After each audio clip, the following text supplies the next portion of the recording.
예, 하반기에도 변함이 없는 화목한 런치 스탁입니다. 뒤에 보시다시피 전력 테마주, 그러니까 죽을 것 같다가 다시 또 오르고 또 조정을 좀 받아서 이제 시세 끝났다라고 생각할 때쯤이면 다시 또 매수세가 훅 들어와서 다시 또 뜨겁게 일렉트릭 웨이브의 흐름을 아주 아름답게 지금 연출해주고 있는 하나의 큰 섹터입니다.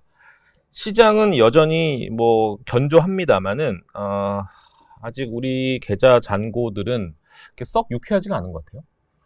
그러니까 지수는 여전히 올라와 있는데 네. 실제 내 계좌는 뭐 약간 이 일부 좀 편중된 그런 종목들 위주로만 올라가고 또 연속성이 좀 단절되다 보니까 상당히 증시 투자자들에 대한 피로도는 상당히 제법한 것 같아요. 혹한기의 대명사인 이 이민재 연구원님이 요즘에 자기가 담당하는 몸값이 좀 올라갔다.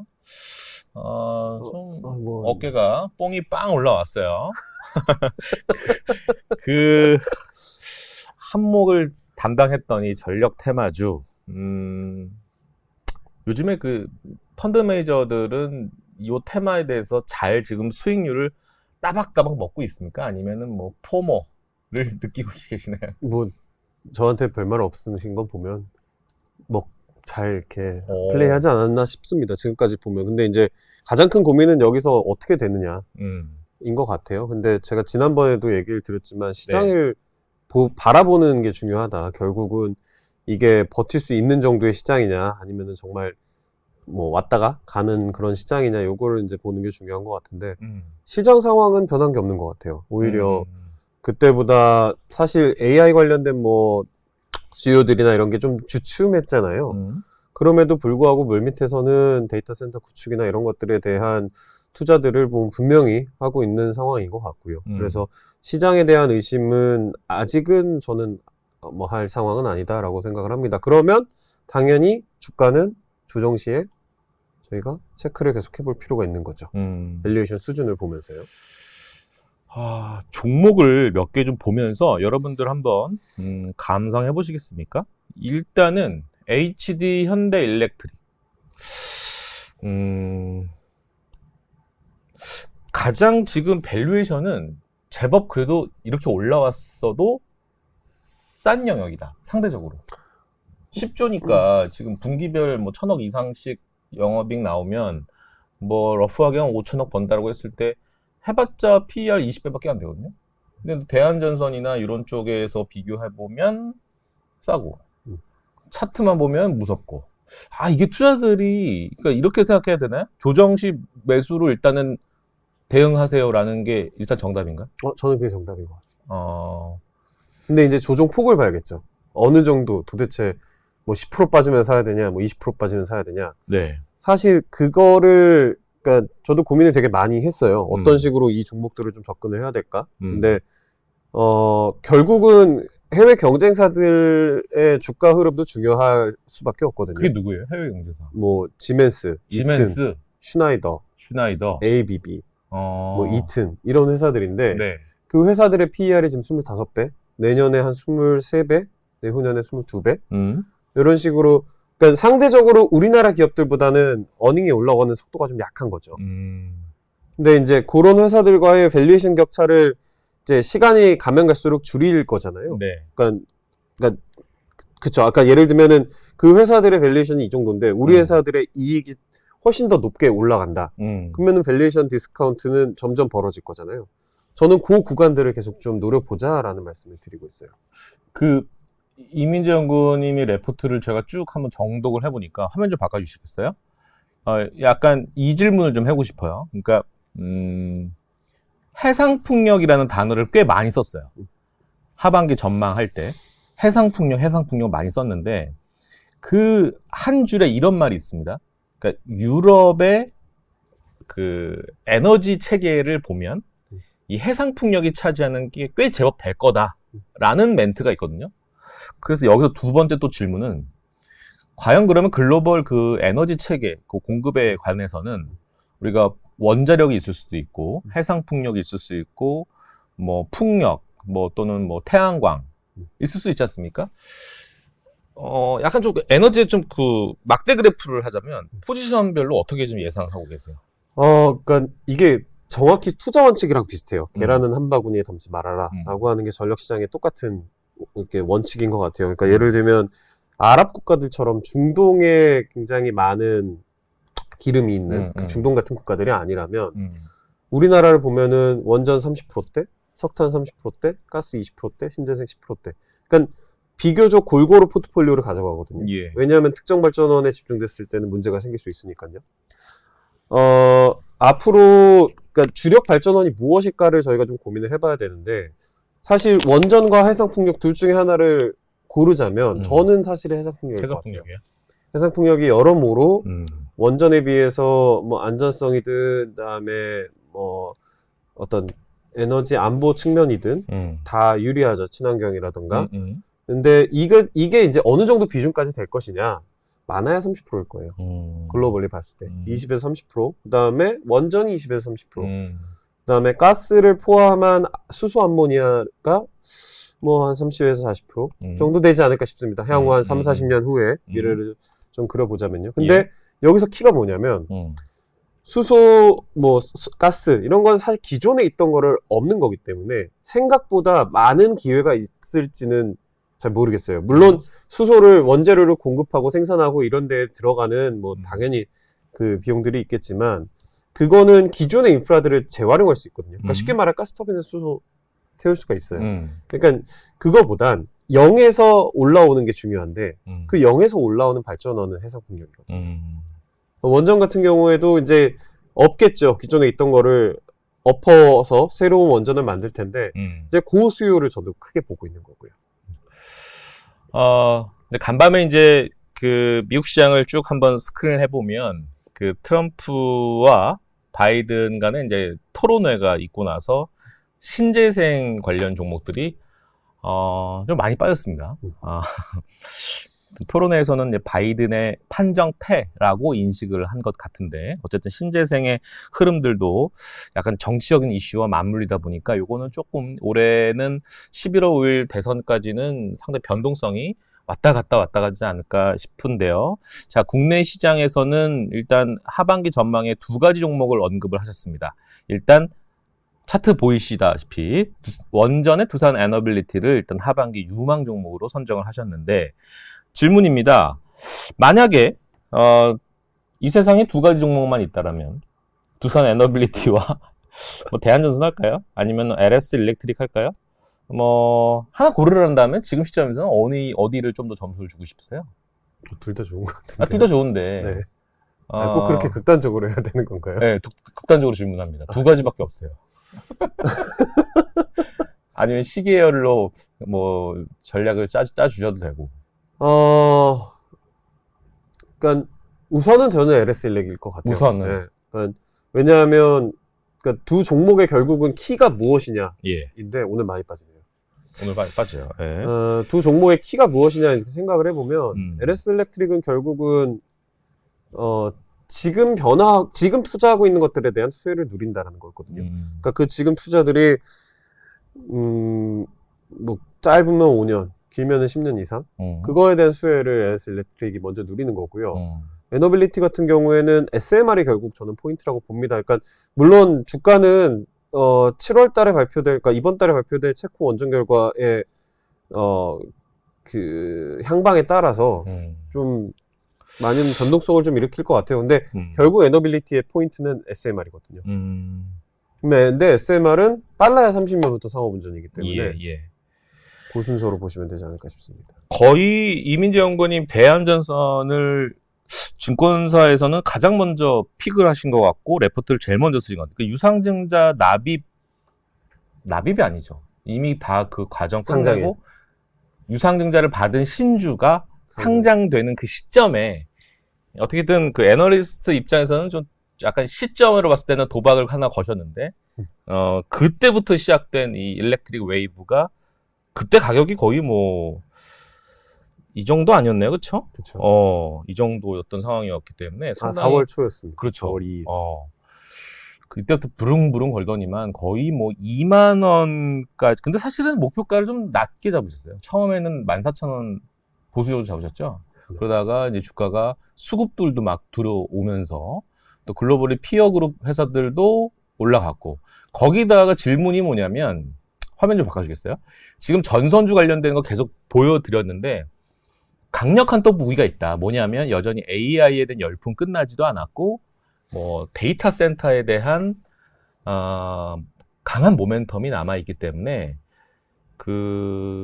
이것이 전력과 상당히 또 유사한 또 연결고리가 있다고 하셨기 때문에 그건 또 어떤 내용입니까?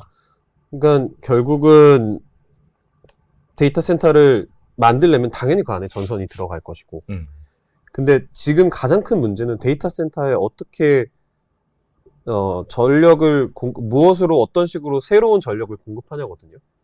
근데 이제 저희가 흔히들 데이터 센터에 대해서 오해하고 계신 거는, 지금까지 데이터 센터는 앞으로 열릴 데이터 센터에 비하면 저는 뭐 조금 과장해서 표현하면 세 발의 피라는 생각이 들어요. 왜냐하면 규모가 커질 것이고, 그러니까 이제 뭐 다른 여러 레포트들이나 논문 같은 데들을 보면은 데이터 센터의 결국 규모가 커진다라는 거거든요. 연산을 위해서는. 근데 그거에 어떻게 전기를 공급하냐는 거죠. 그래서 사실 제가 이제 두 종목을, 그러니까 뭐 여태까지 두 섹터죠. 그러니까 SMR이든 그다음에 그런 전력기기 전선이든 다 좋을 수밖에 없다는 게, 그러니까 이게 가장 중요한 건 이거 같아요. 생각해보시면 10년 동안 망해왔던, 그러니까 진짜 망할 뻔했던 산업이잖아요. 근데 앞으로 갑자기 10년 동안 수요가 좋아진다. 그게 중요한 것 같아요. 그러면 대응이 안 되겠죠, 다들. 그런데 이게 개별주를 제가 보여드리고 싶은데 이게 재룡전기거든요, 여러분. 이거 월봉으로 보여드린 거예요. 그럼 이제 이렇게 얘기하는 거죠. 그러니까 지금 당장의 밸류에이션 투자자들 입장에서 가치 투자를 해야 되는 상황에서는 알아. 네가 말하는 거 뭔지 알겠는데, 그래, 좋은 거 알겠어. 근데 이런 얘기를 합니다. 너무 빨리 반영된 거 아니냐라는 거고, 시장이 뭐 금리에 대한 이제 변환하는 시점이 거의 한 9월 정도로 좀 내다보고 있는데, 그때 되면 또 시장의 성격이 바뀌는 거 아닐까? 다시 좀 차분해지는 가격대까지 조정받을 거야 라고 얘기를 하는 사람들도 있거든. 좋은 건 알겠어. 내가 그걸 부인하는 건 아니야. 이렇게 만약에 질문이 들어왔을 때는 이 애널리스트 입장에서 참 그거는 좀 알 수 없는 부분이죠. 아니요. 이것도 명확하게 얘기를 좀 드릴 수가 있는 게, 그러니까 그동안 저희가 그런 섹터들이 좀 많았잖아요. 뭐 2차 전지도 그랬고. 근데 사실 2차 전지가 22년이었죠. 그때가. 27년, 뭐 30년의 밸류에이션을 땡겨왔었고, 그 전제 조건은 일단 산업이 커야 이게 가능하다 이거였잖아요. 예. 저희는 이미 전력기기 같은 경우는 특히나 이거를 수주 잔고로 저희가 눈으로 확인할 수 있다는 게 저는 중요한 것 같아요. 그러니까 실적이 나온다라는 게. 그래서 현재 실적을 기준으로 해서, 물론 그게 막 더 큰 미래를, 그러니까 쉽게 말해서 더 큰 꿈을 꿀 수 없는, 그러니까 PDR, 저희 뭐 드림 레이쇼, 뭐 이거는 쓸 수 없다라는 것들은 분명합니다. 그리고 너무 큰 기대감을 또 가져가면 안 되는 섹터고요. 하지만 실적이 나오기 때문에 거기서 계속적으로 기회들을 줄 것이거든요. 그러니까 예를 들면은 이제 저희가 추정하는 숫자들, 아까도 말씀드렸지만 비교군을 정해 놓는 거죠. 비교 밸류에이션을 정해 놓고 거기를 기준으로 해서 글로벌 피어들과 벌어지는 갭이 점점 커질 때 그런 시점을 저희가 계속적으로 체크를 할 필요가 있고, 당장 차트 잠깐 보시면, LS 일렉트릭 차트 잠깐 보시면요. 네. 일봉으로 해서 최근 한 2달 정도 보시면, 2달만 잘라보죠. 네. 그렇게 오케이. 보시면 사실 저 구간에서 좀 고민들이 많으셨어요. 5월 말. 그쵸. 이때 상당히 고민이 많았습니다. 그리고 한 20% 넘게 빠졌었죠. 그렇죠. 그때 저는 그때 이제 그런 생각을 했던 건, 밸류에이션이 벌어졌네?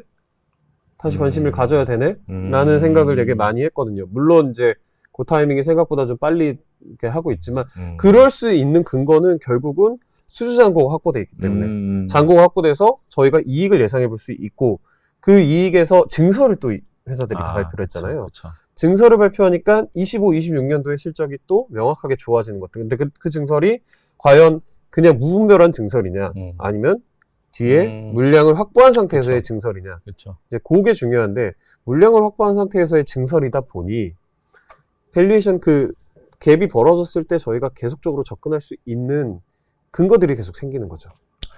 수주 산업의 특징적인 거는 참 이게 이런 말을 해도 되는지 모르겠지만 명확한 수주 약속을 받아낸 그들이 있기 때문이 아닐까 싶어요. 그러니까 예를 들어서 이런 종목이죠. 그러니까 HD 현대중공업 조선주를 말씀드리는 거지만 사실 보시면 아시겠지만 뭐 이런 차트 상당히 좀 이제 관심 꺼야지 또 이렇게 급락 나오고 관심 꺼야지 이러다가 다시 또 쳐 올리거든요. 그러니까 지금 조선주들의 특징은 지금 수주에 대해서 얘기를 나누는 시점이 2027년 이후 건이라는 얘기죠. 그러니까 지금 2024년인데 3, 4년 뒤 이후에 그렇다고 해서 그때 꼭 줄 수는 없어. 그 이후에 언젠진 몰라 라고 얘기하는 것처럼 지금 사실은 HD 현대일렉트릭이라든지 LS 일렉트릭 또 대한전선 이런 것들은 지금 수주 논의되는 것들이 지금 당장의 납기를 얘기하는 건 아니잖아요. 맞습니다. 뭐 한 4, 5년 뒤? 그런 거 봤을 때는 상당히 조선주처럼 그러니까 예전 그 몇 년 뒤에 있는 거를 땡겨와서 지금 가격을 밸류에이션을 매기는 것이 타당하지 않을까라는 생각이 들어서 약간 밸류에이션에 어떤 그런 약간 잣대를 정확하게 딱 대가지고 투자하시는 분들 입장에서는 잘 맞지 않는 성향의 종목일 수도 있겠다라는 생각이 들어요. 저는 오히려 약간 맞을 수도 있겠다는 생각도 들어요. 그래요? 네, 왜냐하면 정확하게 계산이 되거든요. 그 구간들이. 그러니까 어느 정도 벌어졌네? 그러면 이때다. 타이밍을 오히려 잡기 더 쉬운 섹터이지 않나 싶습니다. 물론 전제는 실적이 잘 나온다는 전제죠. 근데 지금 뭐 전반적인 가격 지표나 뭐 원자재 상황, 환율 이런 것들이 실적을 어쨌든 좋게 낼 만한 대외 변수들이 지금 갖춰져 있기 때문에 이제 좀 자신감 있게 얘기를 드릴 수 있는 거죠. 이제 이 섹터의 결국 가장 큰 장점은 눈에 보이는 실적, 그다음에 눈에 보이는 전방 시장. 그로 인해 그걸 이제 보여주는 게 수주, 잔고. 근데 이제 가장 큰 약점은 데이터 센터에 대한 투자 기울기가 결국은 이거를 더 보낼지, 아니면 덜 보낼지를 결정을 하겠죠. 왜냐하면 이제 사실 이게 이제 중요한 얘기 중에 하나가 변압기라고 하면은 저희가 일반적으로 데이터 센터랑 그렇게 큰 관련이 있을까라는 생각들을 하지만 데이터 센터에서 당장 발전원을 직접 공급할 수는 없어요. 왜냐하면 발전소 건설하는데 걸리는 시간이 10년 이상 걸리니까. 그래서 지금 데이터 센터들이, 그러니까 기존의 현대일렉트릭이 원래 계약했던 건 미국의 주요 전력청들이었어요. 그러니까 각국에. 근데 여기에 수주가 납기가 뭐 길면 30년 이후까지도 논의를 하고 있는 거예요. 근데 데이터 센터는 아시다시피 최대한 빨리 져서 빨리 돌려야 거기서 결과물을 낼 수 있잖아요. 그쵸. 새로운 플레이어가 이 시장에 진입을 하는 구간이에요. 그리고 이 플레이어들이 기존에는 전력청을 끼고 계약을 했다면 여기가 직접 계약을 하기 시작하는 그런 상황이거든요. 그렇기 때문에 결과적으로 기존에 있던 한 축, 비즈니스의 한 축, 새로운 축이 일단 들어오고 있는데 이거의 강도가 결국은 이 섹터의 추가적인 업사이드, 그러니까 정말 여기서 멀티플 한 번 더 세게 올릴 만한 업사이드를 결정해 주지 않을까라고 보고 있습니다. 근데 일단 저희는 요거는 좀 빼고 보고 일단 여기만으로도 지금 현재 충분히 설명이 가능한 구간이다라고 좀 생각합니다. 지금 현재 주가 대비했을 때 목표가는 한 20-30% 정도 윗룬까지 남아있는 영역의 이런 종목들입니다. 자, 지금 이 시간부터 여러분들은 김인재 연구원의 코멘트의 강도 여부에 따라서 MBC 뉴스에 나올 거냐 아니면 이게 참 예민한 질문입니다. 왜냐면 지금 한국가스공사입니다. 차트 한번 보여주겠어요? 이거는 저는 이 세상에서 가장 무거운 주식 중에 베스트 10을 고르라면 항상 가스공사도 껴있거든요. 근데 상당히 가벼워졌습니다. 이거는 사실 이게 참 역사적으로 보면 이렇게 포항 앞바다에 이렇게 유전 요걸 대통령께서 이제 나와서 발표까지 해서 상당히 강한 테마가 되었던 한국가스공사고, 뭐 비단 이것도 있지만 또 뭐 있을까요? 포스코, 뭐 인터내셔널도 거기에 또 약간 껴 있었던 종목들이고, 뭐 강반 업체들, 뭐 지스 글로벌 장난 아니고 이런 종목들이 많은데 이게 웬만하면 안 여쭤보는데 사실은 커버리지 종목이었기 때문에 살짝 그 애널리스트 입장에서는 내가 다루는 종목에서 이러한 약간 컨틴전시한 상황이 발생했을 경우 이 투자자들 상당히 거래량이 저도 이제 디지털 자산거래 센터에서 고객분들 이제 상담이 들어오면 실제로 매매를 엄청 많이 하십니다. 네, 그래서 약간 질문을 이제는 당신에게 달려 있어요. 9시 뉴스에 9시 아니고 8시 뉴스죠. 네, 해보세요. 그러니까 일단 파봐야 되는 것 같고요. 파야죠. 일단 파야죠. 일단 파봐야 되는 것 같고. 시추. 뭐 모르겠습니다. 제 정치적인 성향 뭐 이런 거 전혀 없고 그냥 이제 파볼 만한 것 같고 우리나라 파볼 만큼 돈도 많이 그러니까 돈도 있는 나라고. 다만 이제 저희는 주식쟁이니까. 그렇죠. 주식쟁이니까 그러니까 뭐 솔직히 저도 이거는 모르겠습니다. 잘.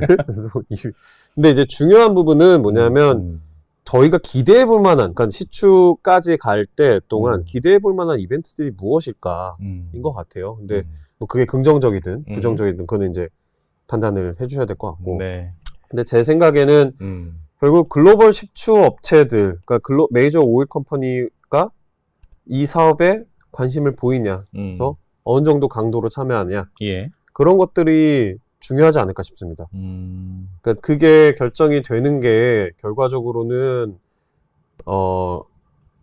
이 사업의 어떤 사업성에 대한 부분들을 좀 증명해 보이는 게 아닐까 싶습니다. 그래서 그런 부분들을 저희가 조금은 눈여겨봐야 되는 게 아닐까. 근데 이렇게 주가가 올랐음에도 사실은 그러니까 우리 회사 말고, 그러니까 다른 회사들은 이렇게 또 레포트를 쓴 데도 있습니다. 그러니까, 그래도 시총이 아직 5조 안 되고요. 1년에 벌어들이는 영업이익 단순하게는 1조 5천억 이상 되고요. PBR은 0.34배? 0.4배? 아직까지 밸류에이션 싼 것 같은데요? 라고 얘기를 하는데, 사실은 이게 사실은 이 한국가스공사를 꼭 더 사야 한다라는 그 논리로는 아주 미약한 것 같고요. 어쨌든 한국가스공사의 향방은 단기적으로 봤을 때는 그 시추 여부와 사실은 언론의 또 내용들, 그런 것들이 주가를 계속 들었다 놨다 하기 때문에 지금 만약에 신규로 진입하시려는 분들이라든지 아니면 갖고 계셨는데 지금 나름 그래도 소대박 나신 분들 같은 경우는 약간 요런 거 본질의 어떤 그 한국국산와의 그 기본적인 그 주식 성향이라는 게 있거든요. 종목마다. 그쵸? 캐릭터가 있는데 얘는 지금 가면을 쓰고 있는 것 같다는 느낌. 사실 월봉을 잠깐 한번 보시면요. 2012년도에 한번 세게 올라간 적이 있었어요. 그러네. 그때가 모잠비크 가스전이라고 해서 가스공사가 지분 투자를 하고 거기서 그러니까 유의미한 성과를 누렸던 구간이거든요. 그러니까 네네네. 지금 얘기가 아니라 과거 얘기를 좀 해보면 네. 그때 당시에 모잠비크 가스전의 그러니까 매장 가치만 봤을 때 가스공사 지분을 따져봐도 한 3조가 넘었었어요. 그러니까 그게 이제 주가에 그거 하면서 이제 다른 자원개발 현장들의 지분 가치들이 반영이 됐던 거. 그러니까 그 전까지는 사실 미수금 때문에 고생을 많이 했고요. 2008년부터 12년까지는. 왜냐면 그 당시에 생각하면 골드만삭스에서 유가 200불 간다. 이랬던 시기였거든요, 그때가. 지금 영일만 아빠는 3천조예요. 그거는, 그거는 사실 저는. 알았어. 오케이, 그렇고, 알았어. 영일만은 빼고. 오케이. 그러니까 그런 구간이 있었습니다. 그러니까 그때도 미수금이 쌓였고, 미수금이 회수되게 시작되는 구간이 2012년이었고, 네. 그때 마침 모잠비크 가스전이 발견이 됐고, 그러면서 갖고 있던 해외 자원 개발들의 가치가 부각이 됐었거든요. 여기까지입니다. 알겠습니다. 일단은 계속 그래서 좀 지켜봐야 될 것 같아요. 결론은 이거는 뉴스를 저희가 좀 보고 해야 되는 구간인 것 같습니다. 그래서 이거는 조금 양해해 주십시오. 알겠습니다. 뉴스를. 하나만 시간 1분 정도 남아서 이것도 진짜 일봉의 모습인데 한전을 다시 또 제자리에 왔어요. 원위치 왔는데 25,000원까지 갔다가 이제 다시 내려오는 것은 한 3개월 내내 빠졌네. 이거에 대한 이제 주가 상승 트리거는 뭐로 잡아야 될까요? 그러니까 사실 지금 그때 이후로 주가가 조정받았던 거, 그리고 주가가 올랐던 거는 물론 밸류업 프로그램도 있었죠. 있었죠. 네, 있었죠. 근데 연말 연초에 생각해 보시면 유가는 안정화되기 시작했고 환율은 1,350원 이하에 왔다 갔다 했었고, 그다음에 천연가스 가격은 뭐 밑으로 계속 내려갔었고 석탄 가격도 안정화됐고 네. 하다가 3월 이후부터 덥기 시작하면서 뭐 덥기도 했고, 그다음에 여러 가지 뭐 변수들이 추가되면서 환율 불안정했죠. 유가 올랐죠. 천연가스 가격 올랐죠. 석탄 가격 올랐죠. 결론은 대외 변수들이 굉장히 안 좋은 상황인 것 같습니다. 지금. 네. 결국 요금을 올려야 되거든요. 그러니까 결국 밸류업 프로그램에 대한 기대감이 있음에도 주가가 빠지고 하는 이유는 결국 지금 그러니까 요금 인상 없이는 한전에 뭐 여러 가지가 다 어렵다라는 걸 시장에서 판단하는 것 같아요. 그러니까 결론은 요금을 올려야 되고요. 9월 달에 요금 인상을 시도를 할 겁니다. 변수는 물가고요. 일단은 요금을 안 올렸을 때 그 반대급부, 그러니까 시장에 미치는 영향들이 굉장히 클 겁니다. 주식시장이 아니라 전체 금융시장이에요. 그렇기 때문에 그런 부분들을 저희가 좀 확인을 해봐야 되지 않을까. 그래서 일단 여름 지나가고요. 9월에 9월 이후에나 요금 인상에 대한 저희가 방향성을 좀 봐야 될 것 같아요. 정도나. 네. 자, 이제 마무리를 좀 하도록 하겠습니다. 일단 7월이 됐어요. 7월이 됐고 이제 이번 주가 지나면 이번 주부터인가요? 그렇죠? 이번 주부터 계속 장마로 들어가는 것 같습니다. 장마로 비가 주룩주룩 내리는데 비가 좀 내릴 때가 됐죠.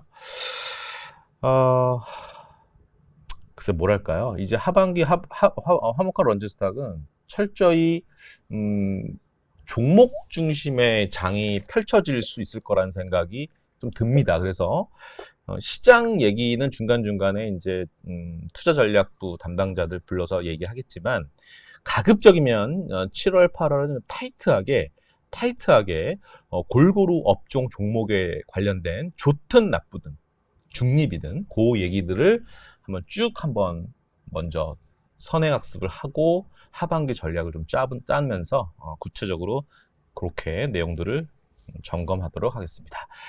7월 첫 번째 화목한 런치스탁에 테이프를 끊어주신 우리 혹한기 남자에서 이제 뭔가 뜨거운 감자의 남자로 오신 이민지 연구원님과 최근에 슬램덩크를 봤거든요. 왜요?